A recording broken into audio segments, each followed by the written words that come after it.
રાજકોટ જિલ્લાના જેતપુરમાં પીજીવીસીએલની બેદરકારીના કારણે ચોમાસા દરમિયાન દુર્ઘટના સર્જાઈ શકે છે। પીજીવીસીએલની ટીમ માત્ર કાગળ પર જ પ્રી મોન્સૂનની કામગીરી કરતી હોય તેમ ઠેર ઠેર વીજ પોલ પર ગાંડી વેલનું સામ્રાજ્ય જોવા મળી રહ્યું છે। નવાગઢ વિસ્તારમાં આવેલા મોટા ભાગના વીજ પોલ પર આવી સ્થિતિ જોવા મળી। અહીં સાડીઓના કારખાના આવેલા છે। સામાન્ય વરસાદમાં જ અહીંયા વીજ કાપ મૂકવામાં આવે છે। યોગ્ય રીતે કામગીરી ન કરાઈ હોવાથી ચોમાસામાં ઘણીવાર શોર્ટ સર્કિટની ઘટના પણ બનતી હોય છે। ન માત્ર વીજ પોલ પરંતુ ધોરાજી રોડ પર વીજ વિભાગની મુખ્ય ઓફિસની મુખ્ય ટીસીમાં જાળી ઝાંખરીનું સામ્રાજ્ય પણ નજરે પડ્યું। हाल अत्यारे ચોમાસું છે તે હવે નજીક આવી રહ્યું છે ત્યારે પીજીવીસીએલ દ્વારા છે તે પ્રી મોન્સૂનની કામગીરી કરવા માટે અનેકવાર છે જેતપુરમાં છે તે વીજ કાપ છે તે લાદ્યો છે। ત્યારે હું આપને આ જેતપુરના સીધા દ્રશ્ય બતાવવાનો પ્રયત્ન કરી કે આપ જોઈ શકો છો કે જે રીતે દર બુધવારના રોજ છે તે વીજ કાપ તો લાદે છે પરંતુ જાણે કે પીજીવીસીએલની કોઈ જ કામગીરી ન હોય તેવા અત્યારે હું આપને આ સીધા દ્રશ્ય બતાવવાનો પ્રયત્ન કરી કે આપ જોઈ શકો છો કે જ્યાં જોવો ત્યાં છે તે અત્યારે જે આ વેલ છે જે વૃક્ષની આ વેલ છે તે આખી ફરતી છે તે આ ટીસીમાં છે તે વિટારી ગઈ છે। ત્યારે ચોમાસા દરમિયાન છે તે વાવાઝોડું આવે અથવા વરસાદ ધોધમાર વરસાદ પડે ત્યારે શોર્ટ સર્કિટની પણ શક્યતા રહેલી છે।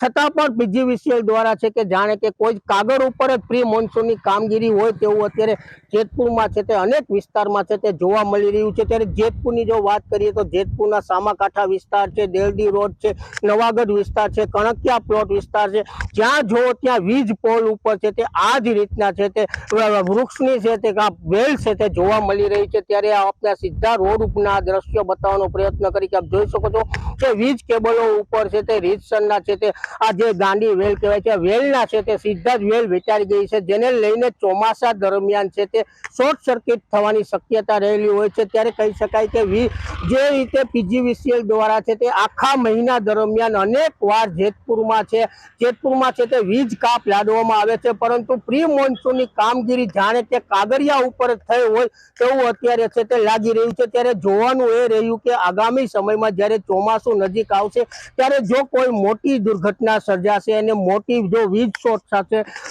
થશે અને આ પાંદડામાં જે શોર્ટ સર્કિટ થશે તો તેની જિમ્મેદારી કોણ લેશે? નિલેશ મારું, એબીપી અસ્મિતા, જેતપુર। ટીસીમાં જે અત્યારે સૂકી ડાળીઓ છે એ લટકી રહી છે। જો આમાં ચોમાસું વરસાદ થાય અહીં અવર જવર રસ્તો છે તો ગમે એને શોર્ટ સર્કિટ થઈ શકે। જો એને ખરેખર પ્રી મોન્સૂનની કામગીરી કરવી જ હોય અને પાવર કાપ રાખતા હોય તો ટાઈમ સરાવીને કરી લેવી જોઈએ। આ કરે છે કે ખાલી પાવર કાપ કરે છે એ કાંઈ સમજાતું નથી।